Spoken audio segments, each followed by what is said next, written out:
नमस्कार बच्चों, ऑनलाइन संस्कृत कक्षा में आपका फिर से स्वागत करती हूँ। आज की इस कक्षा में हम एक नए विषय की ओर बढ़ रहे हैं और हमारा जो आज का विषय है, जहाँ से हम इसका आरंभ कर रहे हैं, वह है अलंकार। अब हम आगे जो बात करेंगे, हमारे पाठ्यक्रम में जो अलंकार हैं उनके विषय में बात करेंगे। आज की कक्षा में हम बात करेंगे अलंकार के विषय में।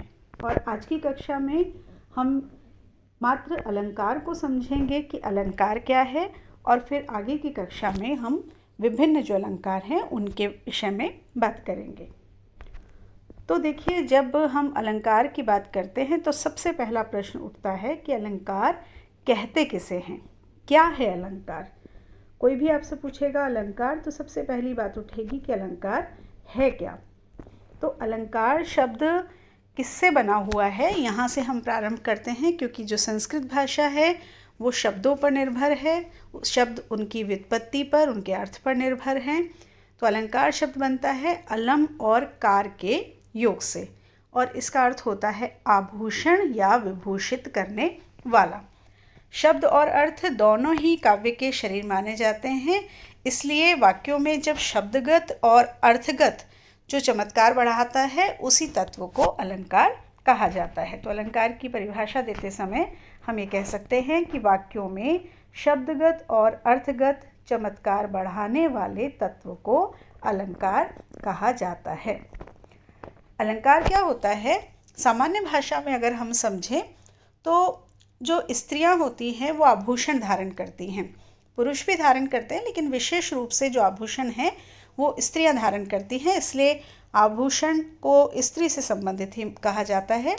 तो जिस तरह से स्त्री की शोभा उसके आभूषण से बढ़ती है, उसी प्रकार से काव्य की जो शोभा है उसमें वृद्धि उसके अलंकार से होती है।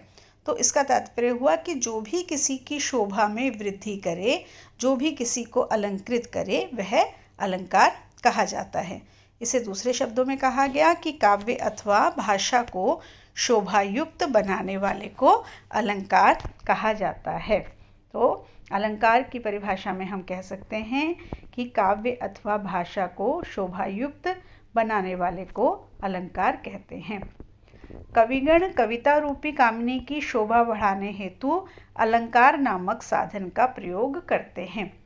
कामिनी एक सुंदर स्त्री, कविगण के लिए, जैसे किसी एक सामान्य पुरुष के लिए एक कामिनी, एक सुंदर स्त्री उसकी प्रियतमा के रूप में होती है, उसी तरह से कविगण की सर्वस्व कौन है, उनकी कविता। तो यहाँ पर कविता को एक कामिनी का रूप धारण करके कहा गया है कि जिस तरह से कामिनी की सुंदरता उसके आभूषण बढ़ाते हैं, उसी तरह से कविगण की जो कविता रूपी कामिनी है उसकी सुंदरता, उसका सौंदर्य बढ़ाने के लिए जिस साधन का प्रयोग किया जाता है उसको अलंकार कहा जाता है। और इसीलिए अलंकार की परिभाषा दी गई, अलम करोति इति अलंकारः। ये अलंकार की परिभाषा दी जाती है, अलम करोति इति अलंकारः। आचार्य विश्वनाथ ने अपने साहित्य दर्पण में अलंकार की जो परिभाषा दी है वो किस प्रकार से है। उन्होंने कहा, अलंकार शब्द अर्थ स्वरूप काव्य के अस्थिर धर्म हैं, और ये भावों रसों का उत्कर्ष करते हुए वैसे ही काव्य की शोभा बढ़ाते हैं जैसे हार आदि आभूषण नारी की सुंदरता में चार चांद लगा देते हैं। तो वही बात हम किसी भी तरीके से कहें, बात वही आती है कि जो किसी की शोभा बढ़ाता है, जो किसी के सौंदर्य में वृद्धि करता है, वो अलंकार कहलाता है। यदि कोई स्त्री या कोई मनुष्य किसी को धारण करके अपने सौंदर्य में वृद्धि करना चाहता है तो वो उसके लिए अलंकार है। और यदि किसी साहित्य में, किसी काव्य में कुछ शब्द विशेष के द्वारा या अर्थ विशेष के द्वारा जब सौंदर्य में वृद्धि की जाती है तो उसको काव्य का अलंकार कहा जाता है। अब सार रूप में अगर अलंकार की विशेषताएं कहें या फिर अलंकार के लक्षण कहें तो वो इस प्रकार से होते हैं। सबसे पहला, कथन के असाधारण या चमत्कारपूर्ण प्रकारों को अलंकार कहते हैं। सबसे पहली बात जो आती है, इसका निचोड़ वो ये आता है कि किसी भी कथन के असाधारण, साधारण नहीं, असाधारण, विशेष रूप से या किसी चमत्कारिक रूप से विचित्रता से भर करके कोई यदि किसी का प्रयोग किया जाता है तो उसको अलंकार कहा जाता है। वो प्रकार जो कथन की असाधारणता या उसके चमत्कार का कारण होता है उसे अलंकार कहते हैं। दूसरी बात कही गई शब्द और अर्थ का वैचित्र्य अलंकार है कि शब्दों में और अर्थों के द्वारा, शब्द के द्वारा और अर्थ के द्वारा काव्य में जो विचित्रता उत्पन्न की जाती है वह अलंकार है। तीसरी बात कही गई काव्य की शोभा बढ़ाने वाले धर्मों को अलंकार कहते हैं। जो हम प्रारंभ से देखते आ रहे हैं, सबसे साधारण जो लक्षण या परिभाषा अलंकार की होती है वो यही होती है कि जो शोभा में बढ़ाने वाले हैं, शोभा में वृद्धि करने वाले हैं, उसको अलंकार कहा जाता है। और अंतिम बात जो हमें विशेष रूप से ध्यान देने वाली है कि वस्तुतः अलंकार काव्य में शोभा उत्पन्न नहीं करते हैं बल्कि वर्तमान शोभा को ही बढ़ाते हैं। कि अलंकार का कार्य शोभा को उत्पन्न करना नहीं है। एक तो किसी में किसी का अभाव है और उसे उत्पन्न किया जाए, और एक किसी में कोई किसी का भाव है लेकिन उसमें वृद्धि की जाए। तो अलंकार का जो कार्य है वो वृद्धि करने का है, उत्पन्न करने का नहीं है। यदि किसी काव्य में किसी प्रकार की शोभा नहीं होगी, सुंदरता नहीं होगी, तो अलंकार उसमें सुंदरता उत्पन्न नहीं कर सकते हैं। यदि शोभा है, सौंदर्य है, रस है, तो अलंकार उसमें वृद्धि कर सकते हैं लेकिन उसको उत्पन्न नहीं कर सकते हैं। तो ये बात आपको ध्यान देनी है। अब हम बात करते हैं अलंकारों की संख्या क्या है, अलंकार कितने होते हैं। तो ये जो प्रश्न है ये निश्चित रूप में इसका कोई उत्तर नहीं है, क्योंकि सभी जो काव्यशास्त्री हैं उन्होंने अपने अपने अनुसार अलंकारों की परिभाषा बताई है। आचार्य मम्मट जिन्होंने काव्य प्रकाश की रचना की थी वो 67 प्रकार के अलंकारों के भेद के बारे में बात करते हैं, और भरत मुनि ने केवल 4 अलंकारों की बात की है।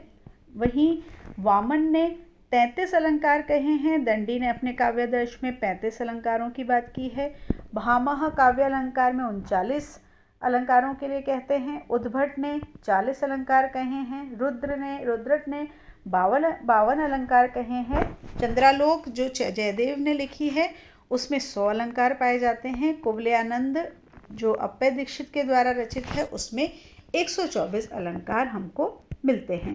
तो इस तरह से अलंकारों की जो संख्या है वो निश्चित नहीं है। सभी साहित्य शास्त्री, काव्य शास्त्री अपने अपने अनुसार, अपने अपने तर्क के अनुसार अलंकारों की संख्या को कम या अधिक मानते हैं। कोई उसमें 2 अलंकारों में एक अलंकार को मान करके उसे कम कर देता है और कोई उसको अधिक मान लेते हैं। अब हम बात करते हैं अलंकार के भेदों की। अलंकार के भेद किस आधार पर किए जाते हैं। तो काव्य में जब हम देखते हैं कि काव्य में कभी कभी भिन्न शब्दों के प्रयोग से सौंदर्य में वृद्धि होती है, और कहीं कहीं उसके अर्थ में एक प्रकार का वैचित्र्य, एक प्रकार की चमत्कारिकता उत्पन्न होती है, उससे उसमें सौंदर्य की उत्पत्ति होती है। इस आधार पर अलंकार के 2 भेद माने गए हैं। एक माना गया है शब्दालंकार और दूसरा माना गया है अर्थालंकार। क्या तात्पर्य है कि काव्य में जो उत्पत्ति होने का कारण है वो उसके शब्द होते हैं या उसका अर्थ होता है। तो इस आधार पर 2 भेद किए गए। पहला किया गया शब्दालंकार और दूसरा किया गया अर्थालंकार। ये मुख्य अलंकार के 2 भेद माने जाते हैं। अब हम देखें कि शब्दालंकार यद्यपि हम समझ चुके हैं, लेकिन अगर हमसे कोई परिभाषा के रूप में पूछता है तो शब्दालंकार क्या है। तो जब काव्य में शब्दों के माध्यम से काव्य सौंदर्य में वृद्धि की जाती है तब उसे शब्दालंकार कहते हैं। कि काव्य की जो सुंदरता है वो किससे बढ़ाई जा रही है, उसके शब्दों से, तो उसमें शब्दालंकार होता है कि शब्द ऐसे चुने गए हैं, ऐसे शब्द वहाँ पर रखे गए हैं जिन शब्दों के होने से उस काव्य में सौंदर्य उत्पन्न हो रहा है। तो उस शब्द विशेष के कारण सौंदर्य उत्पन्न हो रहा है तो उसे शब्दालंकार कहा जाता है। और ऐसी स्थिति में जब हम उस विशेष शब्द को वहाँ से हटा देते हैं और उसके स्थान पर उसका कोई पर्याय रख देते हैं, कोई पर्यायवाची शब्द रख देते हैं, तो वो जो सौंदर्य है उसका वो वहाँ से समाप्त हो जाएगा। क्यों? क्योंकि उस शब्द के कारण ही वहाँ पर सौंदर्य उत्पन्न हो रहा था। हिंदी के एक उदाहरण से यदि हम इसको देखें तो हमने ये सुना है, कनक कनक ते सौगुनी मादकता अधिकाय, या खाए बोराए जग वा पाए बोराए। तो यहाँ पर कनक कनक, ये जो दो कनक हैं, इन कनक के शब्दों में ही सौंदर्य है। क्यों? क्योंकि कनक के दो अर्थ होते हैं। एक कनक का अर्थ यहाँ पर है सोना और दूसरे कनक का अर्थ है यहाँ पर धतूरा। बहुत ही सुना हुआ श्लोक है सभी लोगों का कि सोना और जो धतूरा है उनके विषय में यहाँ पर बात की गई है, लेकिन उनके लिए जो शब्द दिया गया है वो दिया गया है कनक। अब यदि यहाँ पर एक कनक के स्थान पर सोना या स्वर्ण या कुछ और शब्द रख दिया जाए और दूसरे कनक के स्थान पर धतूरा रख दिया जाए तो उसका जो सौंदर्य है वो समाप्त हो जाएगा। अर्थ वही निकलेगा लेकिन उसका जो सौंदर्य है वो समाप्त हो जाएगा। इस कारण से यहाँ पर, क्योंकि शब्द विशेष के कारण यहाँ पर सौंदर्य है, इसलिए यहाँ पर शब्दालंकार है। इसी तरह से हम एक संस्कृत का उदाहरण देखें। अभिज्ञान शाकुंतलम का एक श्लोक है, तुरग खुर हतस तथा ही रेणु विटप विषक्त जलाद्र वल्कलेशु पतति परिणता ऋण प्रकाशः शलभ समूह इवाश्रम द्रुमेशु। अब आप इसको जब पढ़ रहे हैं, जब आप इसका वाचन करते हैं, जब आप इसको सुनते हैं, तो सुनते ही आपको ये समझ आता है कि कुछ वर्ण विशेष हैं जिनकी आवृत्ति हो रही है। जैसे पहली पंक्ति में त त र की बार बार आवृत्ति हो रही है, दूसरी पंक्ति में व की बार बार आवृत्ति हो रही है, तीसरी में प की आवृत्ति हो रही है, चौथे में श की आवृत्ति हो रही है। तो ये जो वर्णों की आवृत्ति है, इससे एक सौंदर्य उत्पन्न यहाँ पर हो रहा है। और यहाँ पर अगर इन शब्दों को हटा करके इनके स्थान पर इनके पर्यायवाची रख दिए जाएं, जिनके वर्ण कुछ अलग हैं, भिन्न हैं, तो ये जो सौंदर्य है वो समाप्त हो जाएगा। तो यहाँ पर जो सौंदर्य उत्पन्न हो रहा है वो शब्दों के द्वारा हो रहा है, इसलिए यहाँ पर शब्दालंकार है। फिर आता है दूसरा अलंकार, अर्थालंकार। तो अर्थालंकार क्या है? अर्थ में चमत्कार उत्पन्न करने वाले अलंकार को अर्थालंकार कहते हैं, जो अर्थ के द्वारा काव्य में सौंदर्य की उत्पत्ति करते हैं, सौंदर्य में वृद्धि करते हैं, एक चमत्कार उत्पन्न करते हैं, विचित्रता उत्पन्न करते हैं, उसे अर्थालंकार कहा जाता है। वहाँ शब्द कुछ भी रखा हो, लेकिन उस शब्द का जो अर्थ है, उस अर्थ में एक प्रकार की जब विचित्रता होती है तो वो होता है अर्थालंकार। तो इस तरह से जो अलंकार हैं उनके विषय में हमने समझा कि अलंकार किसे कहते हैं। अलंकार वे होते हैं जो शोभा में वृद्धि करते हैं। ये ध्यान रखिएगा कि शोभा में वृद्धि करते हैं। उचित स्थान पर यदि उनका प्रयोग किया जाए तो वो शोभा बढ़ाते हैं, शोभा उत्पन्न नहीं करते हैं। और यदि उनका प्रयोग उनकी मात्रा से अधिक किया जाए तो भी वो शोभा में वृद्धि नहीं करते। सही स्थान पर उनका प्रयोग नहीं किया जाए तो भी वो शोभा में वृद्धि नहीं करते। जैसे कि एक स्त्री यदि बहुत से आभूषण एक साथ धारण कर लेती है, अपने गले में बहुत सारे हार पहन लेती है, अपने हाथों में बहुत सारे कंगन पहन लेती है, पैरों में बहुत सारी पायल पहन लेती है, तो क्या वो शोभा में उसकी वृद्धि होगी या वो उपहास का कारण बनेगी? वो बोझिल सा लगेगा उसको देखना और लोग उसको देख करके उसका उपहास ही करेंगे। उसकी शोभा बढ़ेगी नहीं बल्कि उसकी शोभा घट जाएगी।